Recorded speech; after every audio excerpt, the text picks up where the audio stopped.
puderem abrir a Bíblia de vocês em Marcos capítulo 16. Eu me alegro em hoje poder finalizar o Evangelho de Marcos. Hoje é o grande finale. Hoje é o último sermão do Evangelho de Marcos. A gente vai estar vendo hoje Marcos, capítulo 16, os versículos de 1 a 8. O título da mensagem de hoje, vocês vão ver mais para o fim, é Jesus, o aterrorizante, espantoso e majestoso Filho de Deus. Vamos orar, a gente continua. Pai, eu quero agradecer por essa manhã tão preciosa que é poder estar reunido, Senhor, na sua casa, onde flui o seu amor e que flua das nossas vidas amor também, Senhor. Amor sincero, sem hipocrisia, amor que perdoa, amor que ama. Abençoe esse tempo que a gente olha para a sua palavra, como o Ricardinho falou aqui, Senhor, que gere em nós alegria, com aquelas pessoas que choravam e se alegravam de ouvir a sua palavra. Faça isso em cada um aqui, Senhor. Que o Santo Espírito esteja movendo nesse lugar. Abençoa os corações, Senhor. Salva, Senhor. Através do seu Santo Espírito, da sua palavra, regenera pessoas que fazem tantos anos que estão na igreja e ainda estão perdidos, Senhor. Santifica a sua igreja, encoraja, conforta. Que o Senhor me capacite a pregar, prepara os ouvidos, o solo, Senhor. Em teu nome que eu oro e agradeço. Amém, Jesus. Amém. Desde que eu comecei a servir o Senhor nessa esfera da minha vida que Ele me chamou, que é de ensinar e pregar a palavra, sempre tive comprometido com toda a palavra de Deus, né? Leitura da palavra. Você pode ver, é sempre assim, a leitura, a explicação e a aplicação da palavra. Desde o começo. Com toda a palavra de Deus, toda ela. Eu me baseio, é até engraçado, porque eu nem tinha conversado nada com o Ricardinho, mas eu me baseio esse modo de servir ao Senhor em Neemias 8:8, como ele leu aqui. Leram um livro da lei, interpretando-a e explicando-a, a fim de que o povo entendesse o que estava sendo lido. Ou 1 Timóteo 4:13. Até a minha chegada, dedique-se à leitura pública das Escrituras, à exortação e ao ensino. Desde o começo, comprometimento é com toda a palavra, não parte dela, mas com toda, porque eu acredito que toda a palavra, palavra por palavra, é infalível e inerrante, é digna da nossa confiança. E a triste realidade é que tem muita gente hoje em dia, muitos pastores, pregadores, que não acreditam mais na inerrância, né, a falta de erro na Bíblia, na veracidade, na confiabilidade da palavra de Deus. É por isso que você vê a brincadeira que é hoje, as pessoas, em vez de pregar a palavra, eles já não querem nem mais serem chamados pregadores, é palestrante, para ele poder falar sobre temas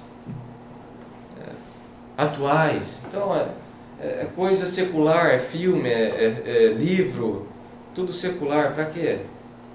Para agradar a pessoa, porque ele não acredita que a palavra de Deus é totalmente verdadeira, ele acha que tem alguns erros, então é melhor a gente ignorar algumas coisas. O interessante é que desde o comecinho da criação, o ataque sempre foi na veracidade da palavra de Deus. Gênesis 3, capítulo 1. O que Satanás diz para Eva? Deus realmente disse isso. Gênesis 3:1. Deus realmente disse isso. Já levando, esse ataque à veracidade, à confiabilidade da palavra de Deus. Isso continua até hoje. Até hoje é isso daí, essa guerra contínua. Eu convido vocês a comprarem, não sei se a gente tem aqui, Guerra pela Verdade, do MacArthur. É que ele fala, tem aqui, né? Ele fala exatamente isso. E qual que é o nosso dever? Ficar defendendo? Não, é simplesmente soltar a palavra de Deus. É isso que a gente faz aqui, a cada domingo, a cada quarta-feira, só solta ela. É um leão indomável. E por que eu estou falando isso? Esse começo aqui, eu quero fazer uma aula de bibliografia, as Escrituras. A gente vai estudar um pouco a palavra de Deus, o que a gente acredita das Escrituras, porque, se você olhar na sua Bíblia, capítulo 16 de Marcos, versículo 9, acho que todos aqui na Bíblia de vocês vai ter uma anotação ou no rodapé ou no meio da Bíblia. Já no versículo 9 vai ter uma letrinha ou letra A, não sei o que vai estar na sua Bíblia aí. E você vai ver que vai estar falando assim, ó. Alguns manuscritos antigos não trazem versículos de 9 a 20. Certo? Só tem duas passagens em toda a Bíblia que gera a dúvida se eles estão realmente nos manuscritos originais, nos primeiros, nos autógrafos que eles chamam. É essa passagem aqui, depois em João 7, se você puder abrir a Bíblia de vocês, João 7. Começando no versículo 53, se não me engano, é isso aí, versículo 53. E você vai ver lá também, que vai ter uma anotação, e ali vai estar dizendo, muitos manuscritos não trazem, João 7, 53 a 8, 11. Então só tem duas passagens em toda a Bíblia que gera dúvida se elas realmente estavam nos textos originais, né? no manuscrito original, aquele escrito por Marcos e o outro escrito por João. É essas duas passagens aqui. O que a gente acredita? Vamos lá, primeiro ponto. O que é inerrância? Difícil de ver, mas eu vou lendo aqui. O que é inerrância? Isso daí é a primeira coisa importante ter em mente. É a afirmação de que a Bíblia não tem erro. Ela não tem falha. A Bíblia não tem erro. Mas daí a gente precisa definir isso. Então eu vou colocar aqui a Declaração de Chicago. O que foi a Declaração de Chicago? Em 1978, alguns teólogos se reuniram, teólogos conservadores, R.C. Sproul e outros, Packer, Boyce, eles se reuniram para falar sobre a confiabilidade da Palavra de Deus. Eles se reuniram em Chicago. Eles tiveram 3 reuniões, 3 simpósios que eles se reuniram. Você pode dar uma olhada aí, eles dizem assim: afirmamos que, estritamente falando, a inspiração diz respeito somente ao texto autográfico ou autógrafo das Escrituras. O que é isso daqui? É o texto que foi escrito por Pedro, por Paulo, naquele pergaminho, o qual, pela providência de Deus, pode se determinar com grande exatidão a partir de manuscritos disponíveis. Por que ele fala isso? Porque não existe. Na providência de Deus, ele acabou com o manuscrito original, com a carta de Paulo. Aquela carta que Paulo escreveu, 1 Coríntios, quando saiu da mão dele, foi para as igrejas, depois de um tempo ela desapareceu, não existe. A gente não tem mais nenhum autógrafo. Não existe. O que a gente tem? Cópias desses autógrafos. Então por isso que fala aqui, ó, o qual pela providência de Deus pode se determinar com grande exatidão a partir de manuscritos disponíveis. Afirmamos ainda mais que cópias e traduções das Escrituras são a palavra de Deus na medida que infielmente representam o original. Por isso você tem que estudar e saber, peraí, isso daqui é realmente fiel ao texto original? Negamos que qualquer aspecto essencial da fé cristã seja afetado pela falta dos autógrafos. Olha só, isso é importante. Isso aí está tudo no site da igreja, o que a igreja acredita. Você entrando no que nós cremos, se for descendo, lá você vai ver que tem a Declaração de Chicago. Negamos que qualquer aspecto essencial da fé cristã seja afetado pela falta dos autógrafos. Negamos ainda mais que essa falta torne inválida ou irrelevante a afirmação da inerrância da Bíblia. Não é porque a gente não tem aqueles primeiros que a gente pode afirmar, não é verdade. Pelo contrário, porque tem tantos manuscritos, é isso que a gente vai ver, a confiabilidade é tão grande que a gente pode afirmar que ela é inerrante. E o artigo 11. Afirmamos que as Escrituras, tendo sido dadas por inspiração divina, são infalíveis, de modo que, longe de nos desorientar, são verdadeiras e confiáveis em todas as questões de que se tratam. Negamos que seja impossível a Bíblia ser ao mesmo tempo infalível e errônea em suas afirmações. infabilidade e inerrância podem ser distinguidas.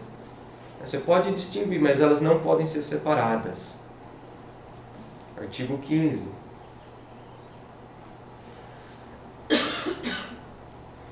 Afirmamos que a doutrina da inerrância está alicerçada no ensino da Bíblia acerca da inspiração. Tem um artigo, não sei se eu coloquei 16. Ali, artigo 16. Afirmamos que a doutrina da inerrância tem sido parte integrante da fé da igreja ao longo de sua história. Então, quer dizer, se você falar que você é um cristão, mas você não acredita na inerrância da palavra, você tem um grande problema ali. Ou que você acredita, o que muitos fazem, eu acredito que a Bíblia ela é verdadeira em assuntos religiosos, em assuntos que se tratam da salvação do homem, daí sim. Mas em questão de ciência, história e geografia está errado. Não. Está perdido. Porque se ela erra nisso daí, quem é você para falar que ela vai acertar em questões de salvação, em questões soteriológicas? Isso aí vai estar no site, vou pular isso daqui.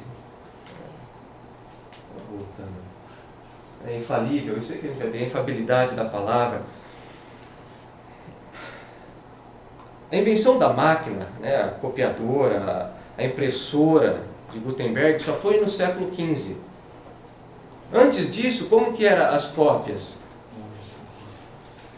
Manuscritos, nas mãos dos copistas. Deus nunca falou que essas cópias iam ser inerrantes. Ele diz que a palavra dele nos textos, ele inspirou os autores, e os autores escreveram ali. Então, por um bom tempo, muitos anos, até o século XV, as pessoas iam copiando.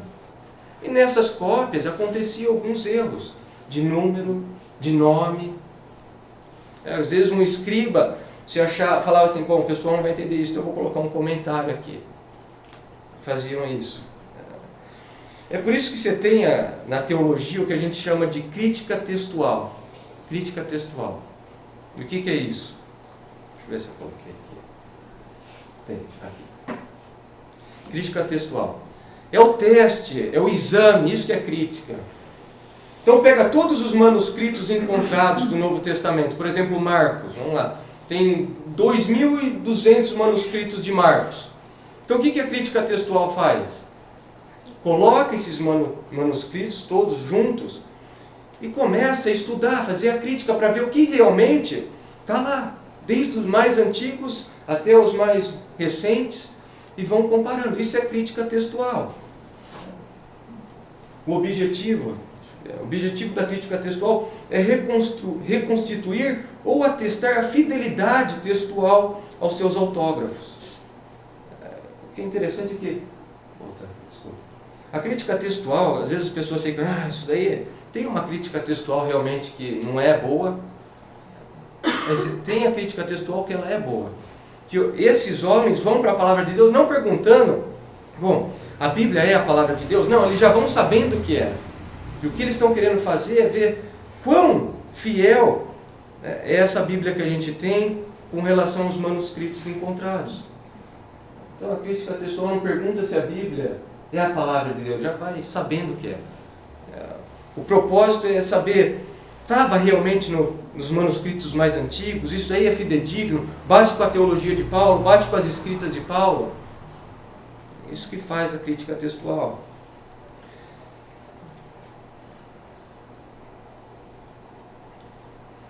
Então a crítica textual é que comprova a fidelidade da nossa Bíblia. Então, através da crítica textual, a gente pode declarar que a Bíblia que você tem em suas mãos, ela não é perfeita. Por isso você tem várias versões. Você tem a Almeida, você tem a nova versão internacional, você tem a ESV, você tem NASB. Elas são diferentes. Não são? As palavras são diferentes. Mostrando que não é essa palavra aqui que a gente diz inerrante, mas os textos que foram escritos primeiramente. E a crítica textual mostra que essa palavra que a gente tem aqui, a Bíblia que você tem hoje na sua mão, ela é totalmente confiável. Você pode confiar nela, ela é fidedigna. Olha só que interessante.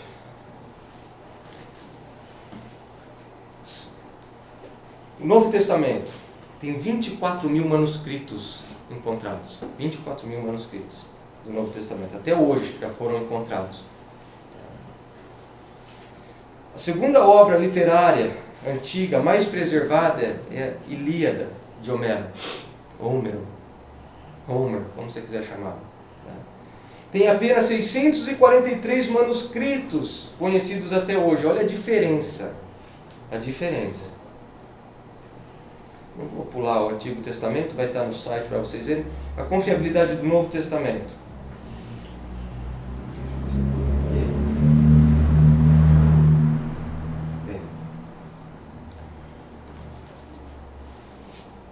Mais de 5.300 manuscritos foram encontrados do grego, que era a língua do Novo Testamento. Olha só, 5.300 manuscritos, só de grego. Depois você tem latim, você tem as outras línguas, né, que foram aramaico, que estavam por ali, mas só do grego você tem 5.300.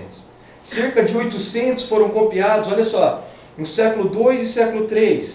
Às vezes um lapso de tempo decorrido entre aquele que foi escrito por Marcos, Mateus, Paulo, para as cópias de 60 anos. Então a cópia que a gente tem, a cópia mais antiga, data 60, 50 anos depois do que foi escrito por Paulo. E quando você começa a comparar, é isso que a gente vai fazer aqui, comparar um pouco. Por exemplo, o livro de Júlio César, chamado As Guerras Gálicas. Você tem 10 manuscritos que permanecem, com a cópia mais antiga sendo de cerca de 1000 anos depois da obra original. 1000 anos depois, eles acham, é a cópia mais antiga que você tem. E do Novo Testamento é 50, 60 anos. Olha a diferença. História, escrita por Plínio, o jovem. Você tem 7 manuscritos, 750 anos decorridos após o manuscrito original. E assim vai. Platão, 7 manuscritos, 1.300 anos decorridos. Aristóteles, Tácito. Está tudo isso aí no site, depois se vocês quiserem olhar, a tabela ali. E o mais interessante de tudo é que as pessoas nunca questionam esses livros. Né? Eles questionam o quê? A Bíblia. Esses livros aqui, as pessoas não questionam a confiabilidade. Mas a Bíblia sim. Não, a Bíblia tem... foi escrito há muito tempo atrás, cheio de erros. Mas esses daí ninguém questiona. Não é interessante isso? Então a disciplina, né, da crítica textual... tem mais informação aí, olha só. 40 linhas são acusadas de dúvida, essas 40 linhas representam 1/4 de 1% de todo o texto. E não afeta de forma alguma o ensino da doutrina do Novo Testamento. Então essas 40 linhas que a gente tem de dúvida, de textos que, será que estavam nos manuscritos originais? Não representa nem 2% da Bíblia e não afeta em nada as doutrinas principais do cristianismo. Dizem que 98,33% a Bíblia que você tem aqui é exatamente o que foi escrito lá. É por isso que a gente precisa estudar, estuda um pouco de grego, de hebraico, os manuscritos, para ver se realmente batia com isso, era isso aí que estava lá mesmo. Nenhuma doutrina fundamental da fé cristã depende de algum texto controvertido, olha só. Nenhum. Não tem nada da doutrina da fé cristã que seja abalado por essas controvérsias. Então a conclusão é que é extremamente confiável.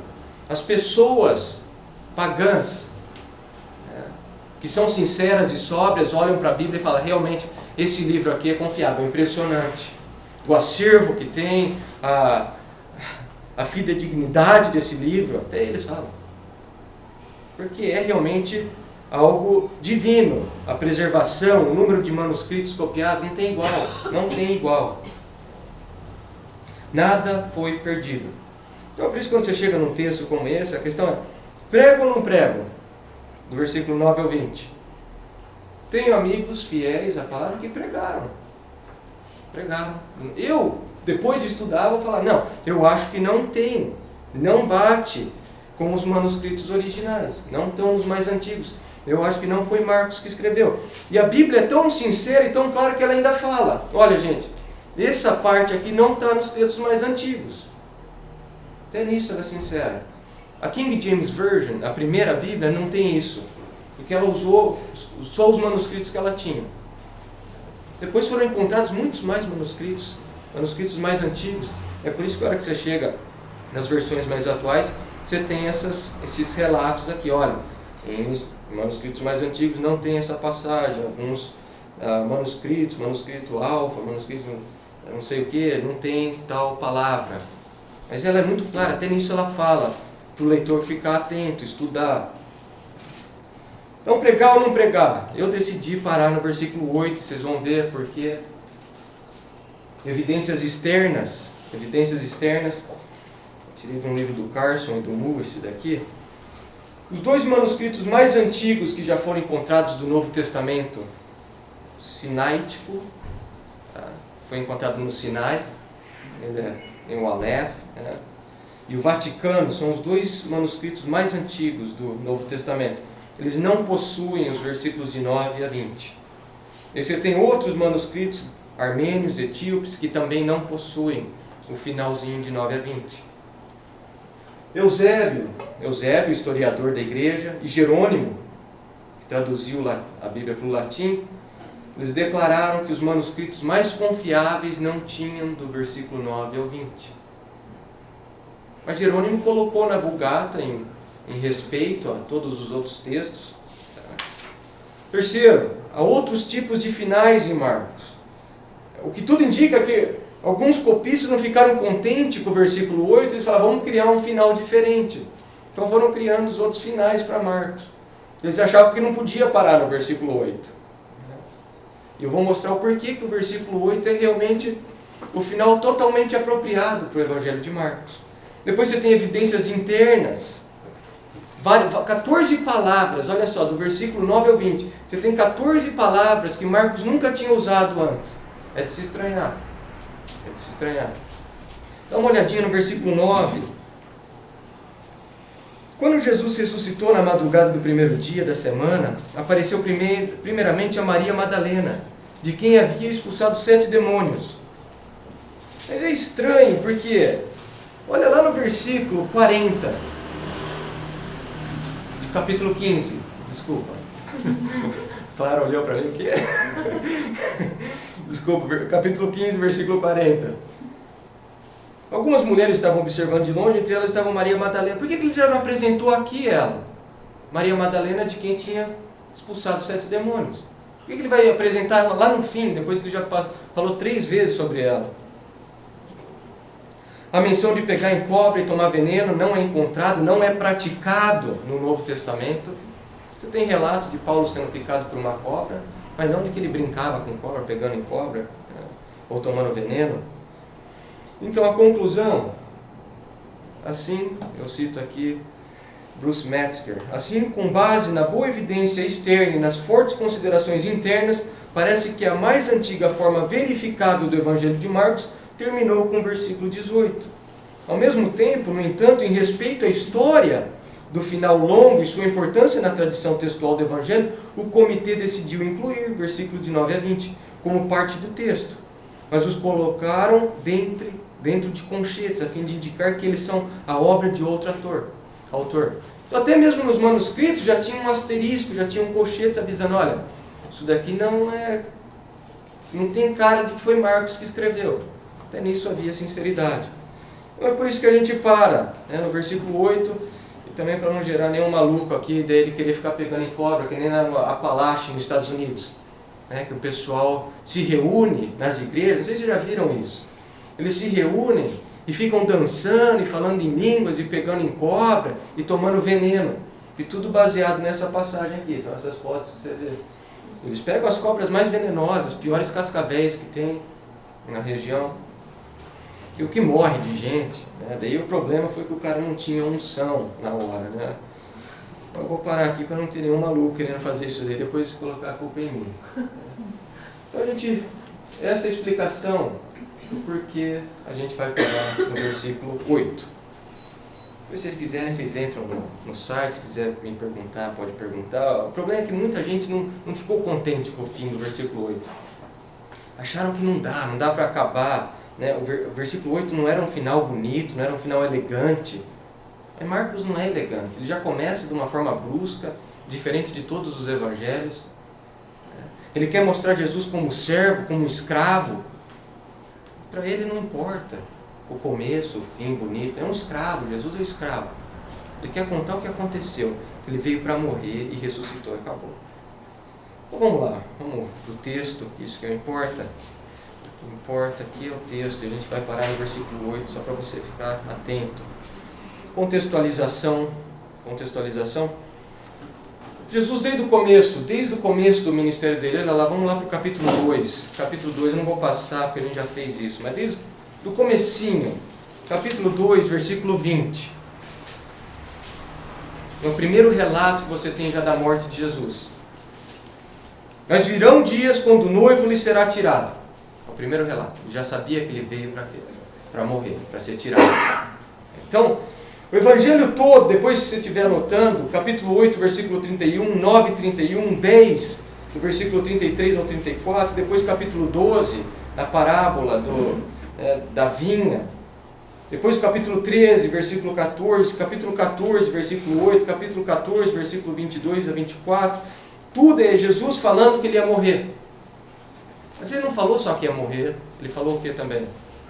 Ele ia ressuscitar, ele ia vencer a morte. É isso que acontece aqui.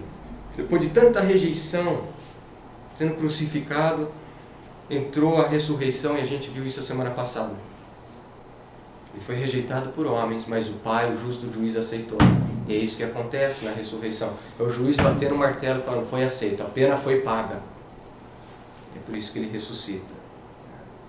Então vamos lá, a gente vai fazer uma breve revisão do versículo 1 até o versículo 6, que a gente viu a semana passada, só para pegar o contexto da passagem.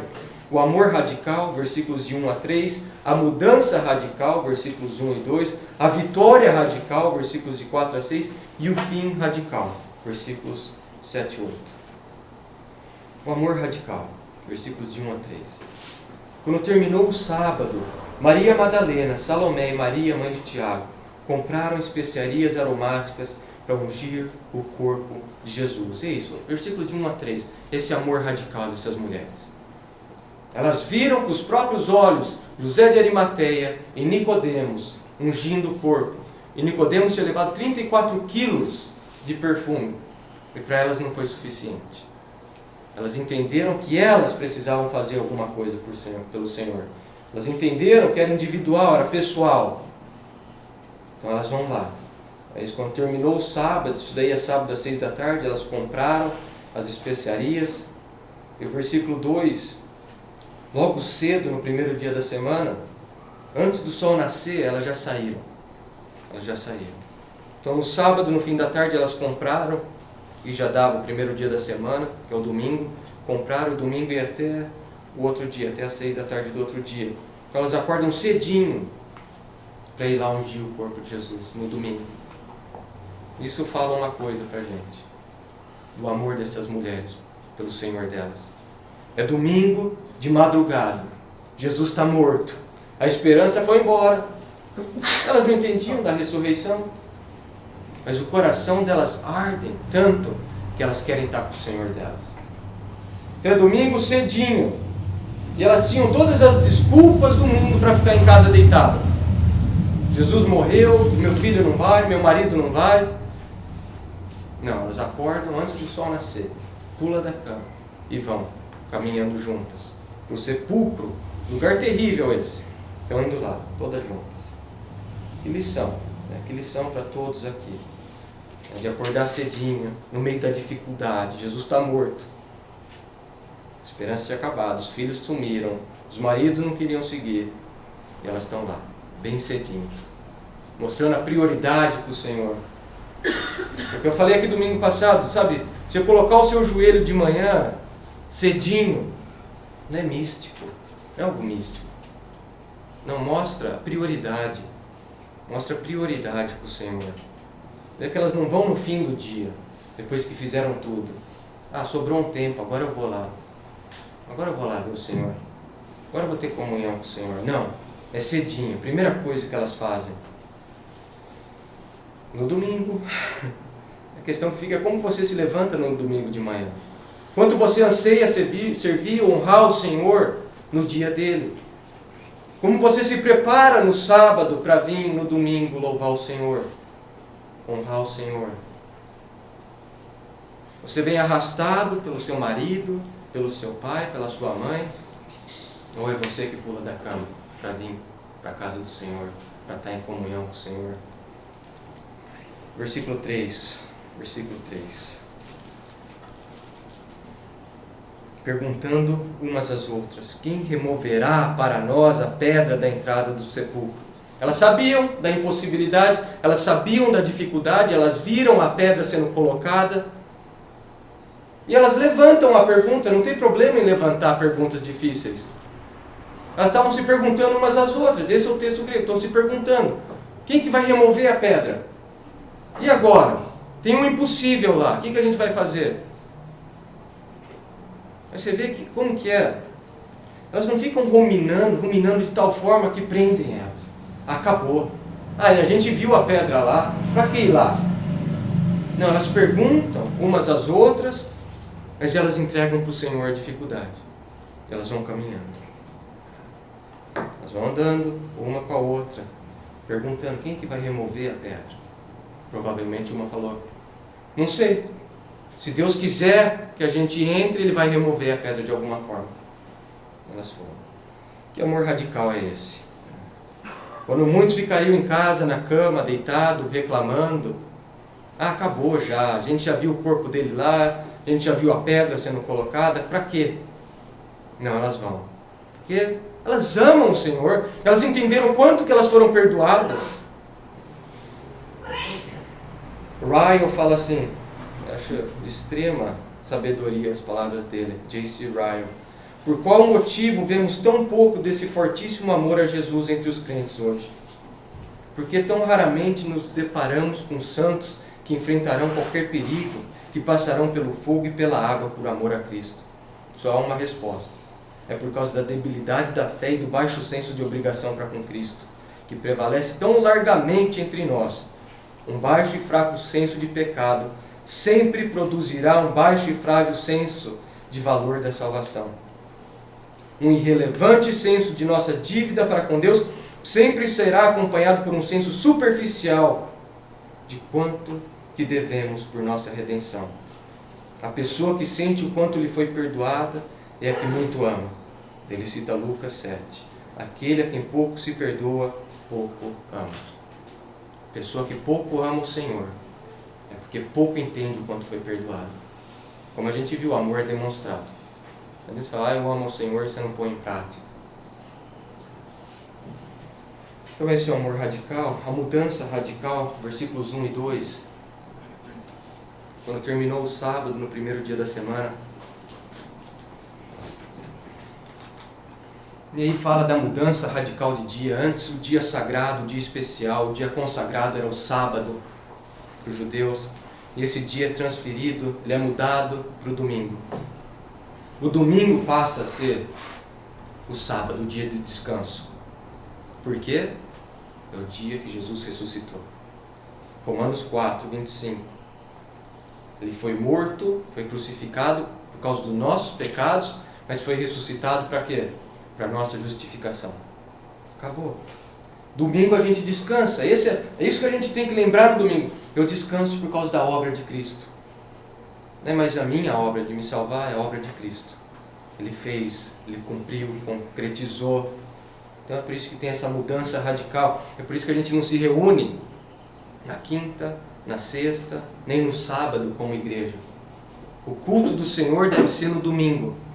Deve ser no domingo. Porque é o dia que a gente celebra a ressurreição de Jesus. Atos 20, versículo 7. Atos 20, versículo 7. No primeiro dia da semana, reunimos-nos para partir o pão. Apocalipse 1:10. No dia do Senhor, achei-me no Espírito. É o domingo. Então o domingo é o dia do Senhor, não é o seu dia, querido. Não é o meu dia. É o dia do Senhor. É o dia que Ele deve ser glorificado, que Ele deve ser exaltado. É o dia que a gente tem que parar e refletir na obra dEle. A questão que a gente tem que levantar e responder é como que você se comporta no dia do Senhor. O seu domingo é bíblico ou é mundano? O domingo na sua vida glorifica a Deus ou é apenas autoglorificante? Então a gente tem a mudança radical, passa para o domingo, saiu do sábado para o domingo. É a graça do Senhor, ressuscitar Jesus. Foi ressuscitado para a nossa justificação. Ele morreu por nós, e quando Ele ressuscita, é Deus declarando, está válida a morte, a pena foi paga. É por isso que o cristão, em Romanos 4, fala, pela fé você é justificado. Pela fé em Jesus, que morreu e ressuscitou, você é justificado. Vitória radical, versículos de 4 a 6, a gente viu isso, a vitória radical. Mas quando foram verificar, viram que a pedra, que era muito grande, havia sido removida. Isso é disso. Olha o versículo 4. Então elas estão perguntando umas às outras, quem que vai remover a pedra? Mas isso não segura elas, não acorrenta elas. Elas estão caminhando para o sepulcro, elas sabem da impossibilidade, elas sabem da pedra, que elas são incapazes de rolar, mas elas continuam, olha lá. Mas quando foram verificar, não ficaram em casa, reclamando, em depressão, se lamentando. Não, elas foram. Fé é assim, gente. Me desculpa, mas fé é assim. É ação. Vai para os heróis da fé em Hebreus 11. Não vê ninguém lá que pela fé sentou, dormiu. Não, pela fé ele agiu. Isso é fé, é agir, é colocar em ação. Isso é maravilhoso. Você olhar para esse versículo 4 e ver essas mulheres falhas, não entendiam a ressurreição. A essa altura do campeonato, elas já deviam ter entendido a ressurreição, mas o amor delas por Cristo. Você vê que o amor flui de uma fé radical. Viram que a pedra, que era muito grande, havia sido removida. O impossível foi feito. Imagina ela chegando lá e olhando, e a pedra já não está mais lá. O impossível foi feito. Elas fizeram o possível delas e Deus fez o impossível para elas. O impossível delas. Imagina o coração dessas mulheres. Matthew Henry, ele fala assim, aqueles que são dirigidos por um zelo santo, na busca diligente por Cristo, verão que as dificuldades que são colocadas em seus caminhos desaparecem estranhamente. E muitas vezes essas dificuldades ajudam muito além do que podia se imaginar. Como que a pedra foi removida? Marcos não fala, ele só dá uma dica, porque tinha um anjo lá dentro, mas Mateus fala, Mateus 28, versículos 1 e 2, Mateus fala como que essa pedra foi removida. Mateus 28, versículos 1 e 2. Depois do sábado, tendo começado o primeiro dia da semana, Maria Madalena e a outra Maria foram ver o sepulcro. E eis que sobreveio um grande terremoto, pois um anjo do Senhor desceu do céu. E chegando ao sepulcro, rolou a pedra da entrada e assentou-se sobre ela. A gente viu que terremoto, muitas vezes é como um julgamento de Deus. Ezequiel 38, versículos 18 e 19. Como um julgamento de Deus. E é realmente o justo juiz, batendo o martelo, tremendo, e enviando 2 anjos ali. Eles são como os agentes oficiais, agentes celestiais. Jesus não saiu como um bandido arrombando a porta, não. O juiz bateu o martelo e declarou, enviou os agentes oficiais para abrirem a cela e falar, pode sair, a pena foi paga. Isso que acontece aqui. A pedra havia sido removida. Ela foi removida, gente, não só para que Jesus saísse, mas para que todos entrassem ali. Para que eu e você, nós entrássemos ali, olhasse e contemplasse que Jesus venceu a morte. Versículo 5. Entrando no sepulcro, viram um jovem. Isso aí é uma forma normal de descrever anjo, com aparência de jovem, vestido de roupas brancas. Mateus 28 fala, a sua aparência, fala assim dos anjos, era como um relâmpago, e suas vestes eram brancas como a neve, refletindo toda a santidade de Deus. Está nesses anjos aí, as roupas brancas. É tanta glória de Deus refletida nesses anjos que os homens tremem na hora que veem ele. Por isso você vê essas pessoas hoje em dia falando que vê anjos e rindo, caindo no chão, rolando que está vendo anjo. Nada bate com a palavra de Deus. As pessoas viam anjos, tremiam de medo, porque refletia a glória de Deus, a santidade de Deus. Versículo 6.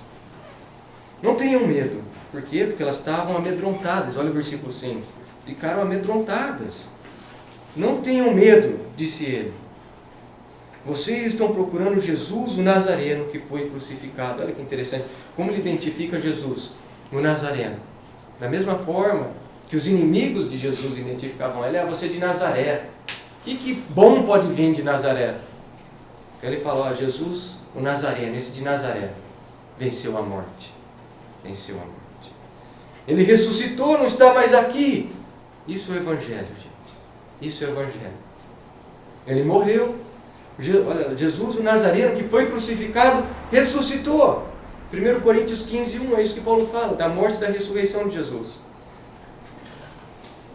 Dá uma olhada, capítulo 1 de Marcos, versículo 24. Vai ter a resposta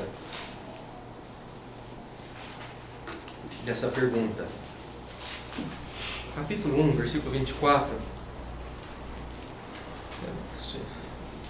O espírito imundo, o demônio, fala assim: o que queres conosco, Jesus de Nazaré? E a resposta está aqui, capítulo 16. Jesus de Nazaré, o que ele fez? Venceu a morte. O que você quer conosco? O que eu quero é vencer a morte. Ele veio vencer a morte. Exatamente a resposta aqui. E o anjo fala, vejam, quer dizer, contemplem, olhem para isso, o lugar onde havia posto o corpo dele. Olha, presta atenção, olha aí. A gente viu que era tipo prateleiras de pedra onde eram colocados os corpos dentro do túmulo. Olha ali, porque vocês viram, as mulheres tinham prestado muita atenção, elas viram onde o corpo foi colocado, elas não foram num sepulcro errado, não, elas foram no lugar certo. Ele fala, olha, vocês viram, e contempla, porque ele venceu a morte. Ele venceu a morte. O corpo de Jesus fora de lá, quer dizer, a morte foi vencida. Olha o que o autor de Hebreus fala. Hebreus 2, versículos 14 e 15. Hebreus 2, versículos 14 e 15. Portanto, visto que os filhos são pessoas de carne e sangue, ele também participou dessa condição humana, para que por sua morte derrotasse aquele que tem o poder da morte, isso é, o diabo, e libertasse aqueles que durante toda a vida estiveram escravizados pelo medo da morte. Isso é a ressurreição de Jesus. Querido, se você é um cristão, você vive temendo a morte, alguma coisa está errada com a sua fé. A Bíblia fala que ele veio para libertar aqueles que são escravizados do medo da morte. Porque a morte passa a ser o quê? A ponte para a eternidade, ao lado do Senhor, de alegria eterna, de abundância de alegria. Ele vem, é isso que ele está falando, contempla isso. Todo temor da morte tem que ir. O verdadeiro amor lança fora todo medo, medo da morte. O fim radical. E aqui a gente encerra esse fantástico Evangelho, versículos 7 e 8. Mas vão. Vê se vocês ficarem amedrontados. Não, vocês vão. E digam aos discípulos e a Pedro. Quão graciosas são essas palavras. Cadê os discípulos? Cadê eles? Correram, fugiram. Na hora da tempestade, todos... Lembra Pedro? Tiago e João? A gente vai beber do cálice com você. Pedro, pode todos te abandonarem, eu vou ficar com você. Na hora que está tudo bem, gente, todo mundo quer. Na hora que a tempestade vem, todo mundo foge. É exatamente isso que acontece aqui. A tempestade veio, todos correram. E olha a misericórdia de Deus, de Jesus, o perdão, a graça dele. Digam aos discípulos, aqueles mesmo que fugiram de medo, vão dizer a eles, estou restaurando eles, eles estão perdoados. E a Pedro, olha que interessante, ele enfatiza Pedro, porque Pedro negou ele 3 vezes. Aquele homem que não negou a si mesmo, mas negou a Jesus, é agora perdoado. O Senhor vai e diga a Pedro, porque Pedro deve estar numa depressão inimaginável. Vai dizer a ele que eu estou indo para Galiléia, ele está perdoado. Eu já tinha falado para ele isso. Depois em João 21, depois se quiser ler em casa, essa restauração de Pedro. Quando Jesus vem em público e fala para ele, tu me amas, tu me amas, tu me amas 3 vezes. Assim como ele negou 3 vezes, ele faz a declaração 3 vezes que ele ama o Senhor. Jesus entrega para ele o ofício na igreja primitiva como um líder. E não só isso, dá essa bênção. E dá a bênção também de falar, eu sei como você vai morrer. Veja João 21, é bem interessante. É o que marca aqui é o perdão radical. O perdão radical de Jesus. Cito Ryle de novo, ele fala assim, finalizemos com a firme determinação de abrirmos amplamente a porta da misericórdia aos pecadores, em todo o nosso falar ou ensinar sobre a religião cristã. Não menos importante é o fato que devemos avançar com a resolução de nunca nos mostrarmos indispostos a perdoar os nossos semelhantes. Pois se Cristo está sempre tão pronto a nos perdoar, devemos estar sempre prontos a perdoar o próximo. Como que está o seu coração? Como que está o seu coração? Você que se diz cristão, seguidor de Jesus. Quais são as pessoas que você não tem perdoado?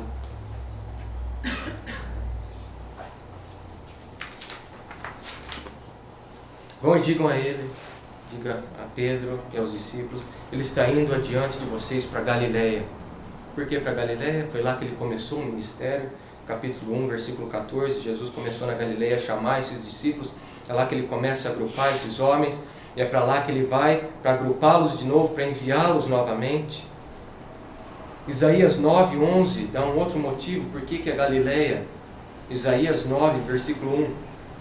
Contudo não haverá mais escuridão para os que estavam aflitos, falando dessa era messiânica. No passado ele humilhou a terra de Zebulon e de Naftali, mas no futuro honrará a Galileia dos gentios. A Galileia dos gentios.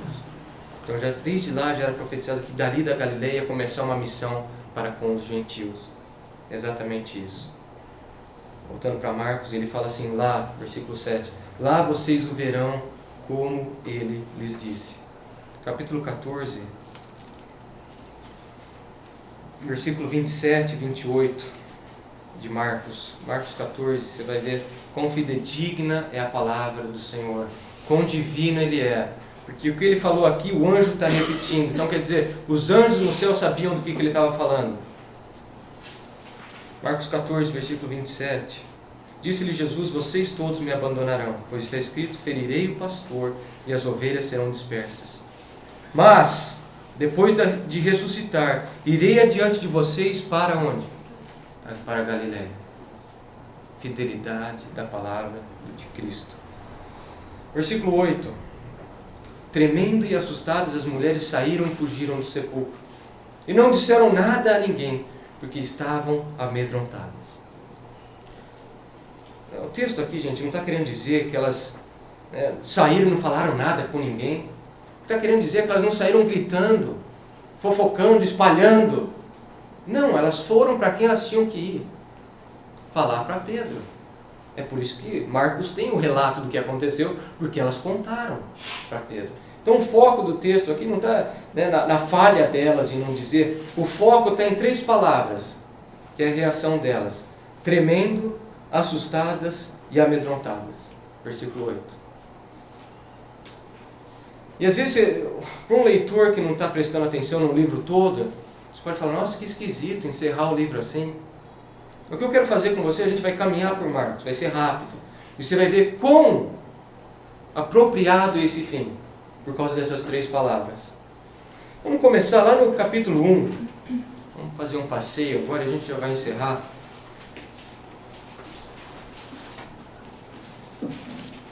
Marcos capítulo 1. Versículo 22. Todos ficaram o quê? Maravilhados, espantados. Versículo 27. Todos ficaram admirados, espantados com Jesus. Capítulo 2, versículo 12. Ele se levantou, pegou a maca e saiu à vista de todos, que, atônitos, espantados, glorificaram a Deus, dizendo, nunca vimos nada igual. capítulo 4, versículo 41. Os discípulos no barco, quando Jesus acalma a tempestade. E eles estavam o quê? Possuídos de grande temor, amedrontados. É a mesma palavra usada no versículo 8, capítulo 16. Uma megafobia. Muito medo. Capítulo 5. Capítulo 5. Vamos para o versículo 15. Versículo 15. Quando se aproximaram de Jesus, viram ali o homem que fora possesso da legião de demônios, assentado, vestido em perfeito juízo, e ficaram o quê?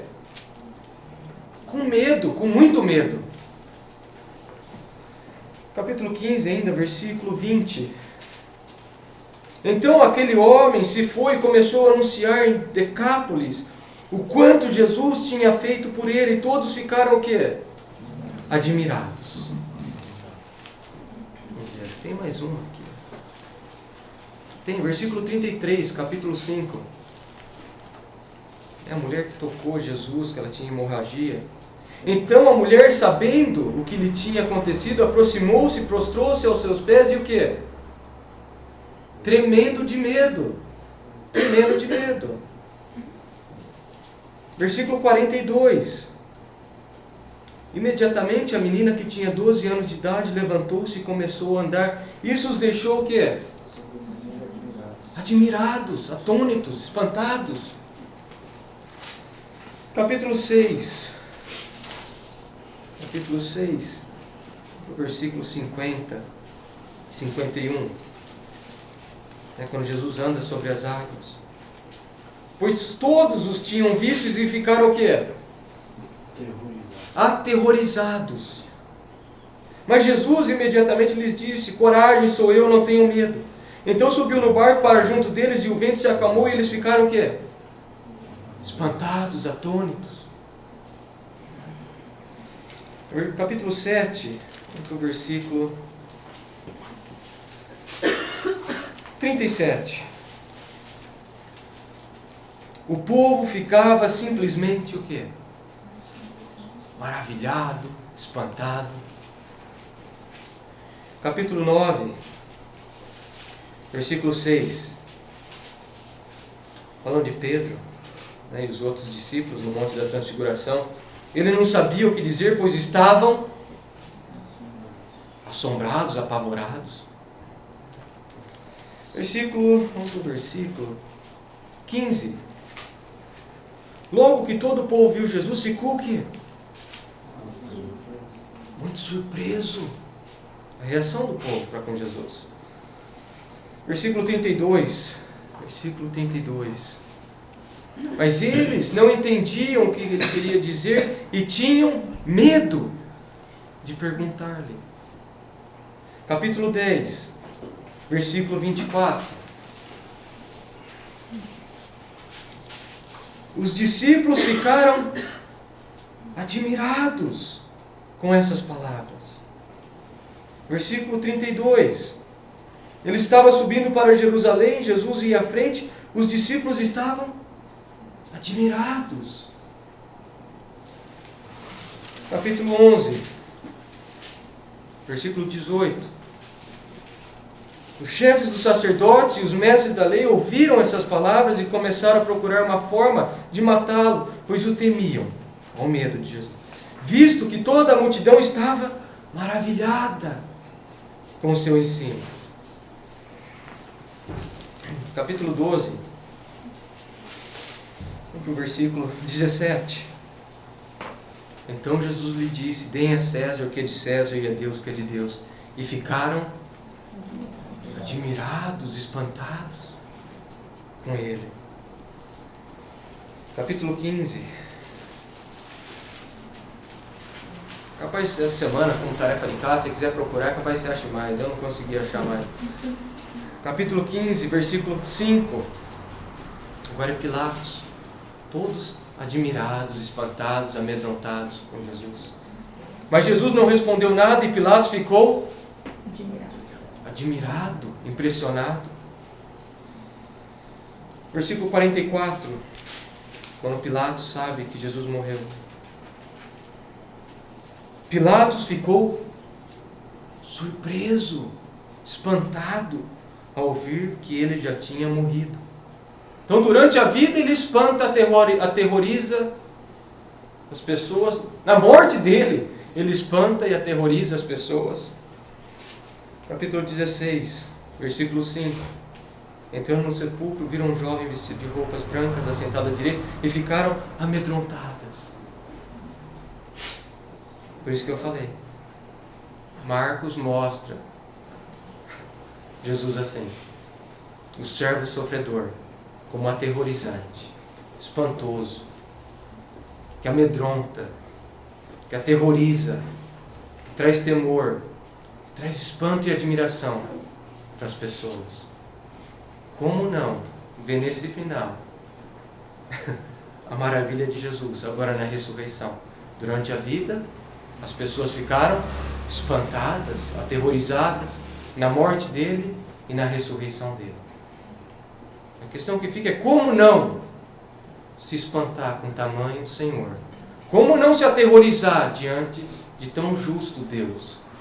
Como não temer esse Senhor?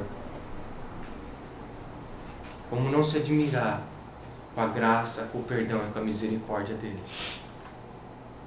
Triste coisa é ver as pessoas duras, sem temor, sem reverência, sem espanto, sem admiração pelo Senhor Jesus.